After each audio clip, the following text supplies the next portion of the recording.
Selamat malam, salam sejahtera. Terima kasih kerana bersama dengan saya di Nazilin Unity Channel.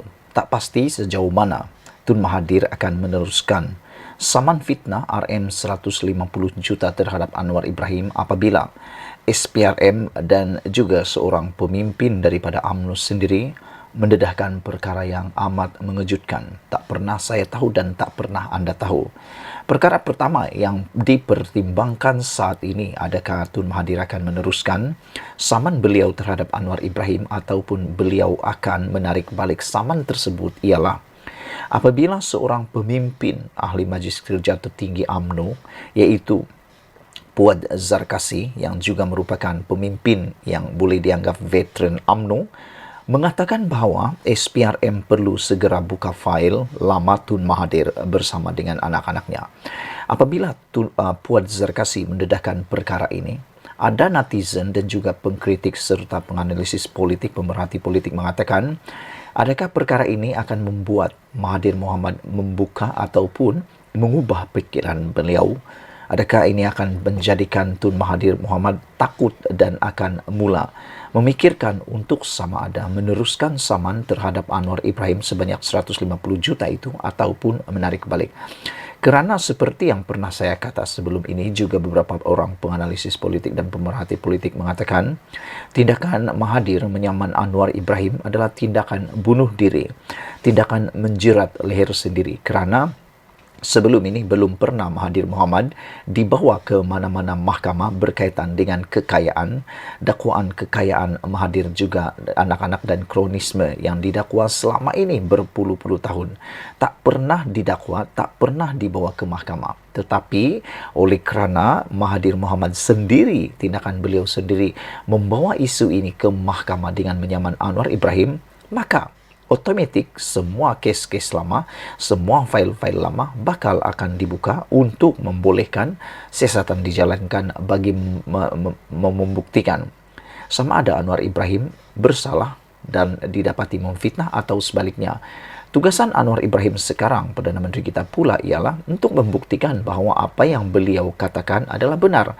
Jadi oleh sebab itu, oleh kerana untuk mau membuktikan apa yang dikatakannya itu benar atau tidak, maka ini masanya Anwar Ibrahim akan mengeluarkan segala-galanya, bukti segala-galanya, kerana nilai saman 150 juta itu terlalu besar untuk dibayar kalau kalah. Siapa yang nak kalah? Pasti Anwar Ibrahim nak menang. Di samping daripada itu, ini juga adalah satu tindakan yang mana secara tidak langsungnya Mahathir membawa kes itu di mahkamah tanpa didakwa, tapi dia pula yang membawa ke mahkamah. Selain daripada itu, seruan daripada Puad Zarkasi berkaitan dengan membuka fail lama Tun M ini membuatkan netizen mula bertanya dalam media sosial, apa fail yang dimaksudkan oleh Puad Zarkasi ini? Yang menjadi persoalan besar lagi ialah apa isi fail tersebut, dan adakah fail itu benar-benar wujud, dan adakah fail itu benar-benar sensitif? Sehingga Puad Zarkasi di dalam seruan ini mengatakan bahawa beliau mahu supaya semua fail lama dibongkar dan didedahkan. Beliau berkata, Dr. Mahathir sering mendakwa dirinya bersih, sedangkan amalan kronisme dan nepotisme berlaku sewaktu beliau bergelar Perdana Menteri, kata Puad Zarkasi. Beliau memberikan contoh yang banyak di dalam sinar harian ini, iaitu, kata Puad Zarkasi, Petronas melalui MISC bailout konsortium perkapalan milik Mirzan. Mahathir adalah Perdana Menteri masa itu. Bukankah itu kronisme, kata Puad Zarkasi lagi. Jadi saudara-saudara sekalian, apabila Puad Zarkasi memberikan contoh-contoh yang detail ini dengan seruan selain daripada fail lama perlu dibuka, adakah ini akan menyebabkan Tun Mahathir berfikir 5, 6, 7, 8, 9 kali semula untuk meneruskan saman terhadap Anwar Ibrahim? Karena saya percaya, bersama dengan penganalisis politik dan pemerhati politik yang lain, saya percaya Anwar Ibrahim tidak akan berhenti sampai di sana saja. Beliau akan terus-menerus mendedahkan perkara-perkara yang lebih menarik yang mungkin kita tak pernah tahu. Karena pertama, Anwar Ibrahim mau membersihkan nama beliau. Yang kedua, Anwar Ibrahim pun tak nak kalah juga. Takkanlah dia nak kalah tentang saman 150 juta kan? Dia mau menang juga. Jadi saudara, Itu persoalan kita malam ini. Sila tinggalkan komen Anda, apa pendapat Anda. Adakah Tun Mahathir sepatutnya jangan membawa kes ini ke mahkamah? Kedua, adakah Tun Mahathir akan menarik saman itu? Itu persoalan dia. Tinggalkan komen Anda, tekan butang subscribe, ikuti terus ulasan selepas ini. Selamat petang, salam sejahtera. Terima kasih karena bersama dengan saya di Nazilin Unity Channel. Apa kabar semua? Terima kasih karena menonton channel ini. Saudara-saudara, gempar dalam media sosial ada yang mengatakan bahwa Rafizi Ramli dipecat oleh Anwar Ibrahim. Itu persoalan timbul daripada netizen. Gara-gara satu insiden yang berlaku antara KJ dengan Anwar Ibrahim. Namun demikian, saya tak setuju dengan pertanyaan itu dan saya juga tak percaya dengan pertanyaan itu. Yaitu pertanyaannya, adakah Rafizi Ramli telah dipecat ataupun adakah Rafizi Ramli telah digantikan oleh Khairi Jamaluddin? Saya tak percaya dengan persoalan itu.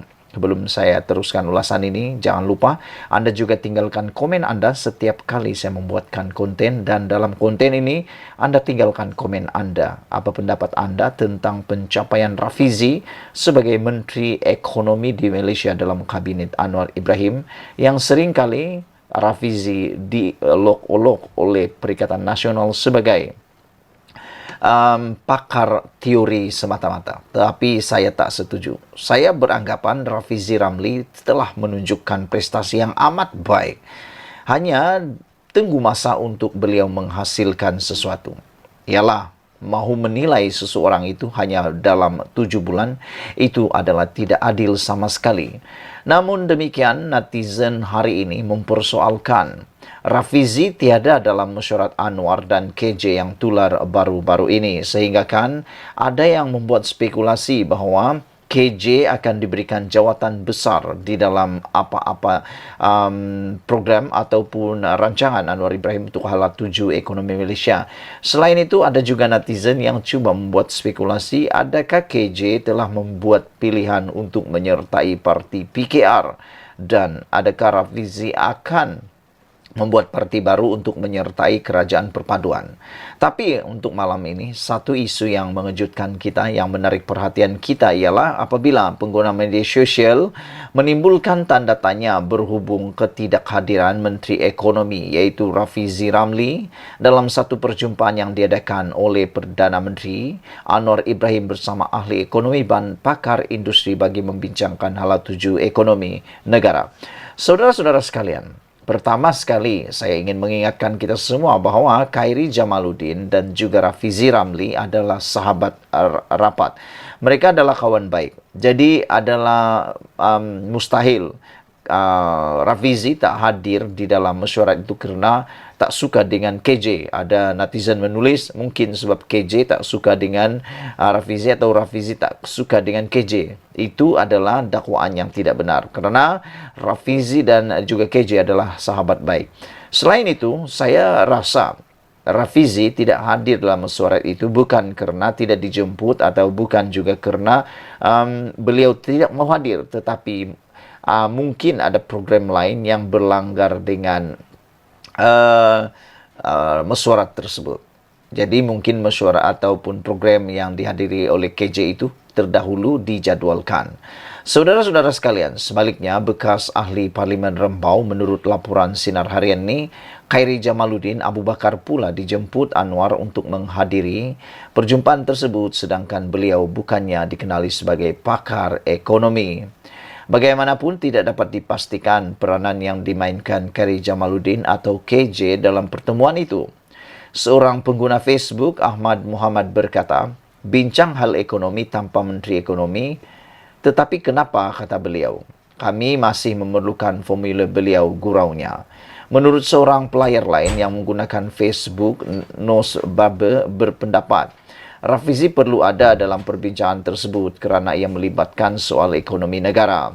Tidak kisah ia pandangan atau apa, dia Menteri Ekonomi sepatutnya ada, ujar mereka lagi. Selain itu, ada juga netizen mengaitkan penglibatan KJ dalam perbincangan tersebut.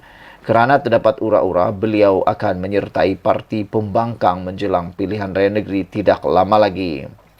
Salah seorang pengguna Facebook juga yaitu Adnan Jafar mempersoalkan sama ada kerajaan kepimpinan Anwar Ibrahim sekiranya risau sekiranya KJ menyertai Perikatan Nasional PN.